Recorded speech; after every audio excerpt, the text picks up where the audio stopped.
প্রিয় আলমডাঙ্গাবাসী, আজ আমি যখন আলমডাঙ্গায় আসি তখন আমি সবার আগে জানতে পারি যে আমার আলমডাঙ্গায় চাঁদাবাজি হয়। আমি জানতে পারি এর জায়গায় যারা এসছে তারা এখন চাঁদাবাজি করে। আমি জানতে পারি এর জায়গায় যারা এসছে তারা এখন মাদক ব্যবসা করে। আমি যখন আসি তখন আমি জানতে পারি এর জায়গায় এসে দখলবাজি করে। আমরা স্পষ্টভাবে বলতে চাই, আলমডাঙ্গার মাটিতে আর নেক্সট টাইম যদি চাঁদাবাজির কোন চিন্তা করেন পিটিয়ে থেকে ফাল তুলে ফেলবো। এটা আলমডাঙ্গা, এটা আমার এলাকা। আমার আলমডাঙ্গায় কোন চাঁদাবাজি চলবে না, চাঁদাবাজি করার চিন্তাও করবেন না। প্রিয় বন্ধুগণ, এক নতুন বাংলাদেশের স্বপ্ন নিয়ে আজকে এই বাংলাদেশের যারা সূর্য সন্তান এবং যুবাই যোদ্ধা ছিল তারা আজকে আলমডাঙ্গা এসছে।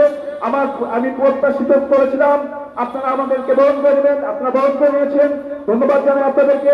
আর আগামী দিনে এনসিপির নেতৃত্বে চাঁদাবাজ মুক্ত, দখলবাজ মুক্ত, মাদক ব্যবসায়ী মুক্ত ইনশাআল্লাহ আলমডাঙ্গা আমরা গড়ে তুলব। ধন্যবাদ সবাইকে। আসসালামু আলাইকুম। সবাইকে চুয়াডাঙ্গায় আমন্ত্রণ। চুয়াডাঙ্গাতে আমাদের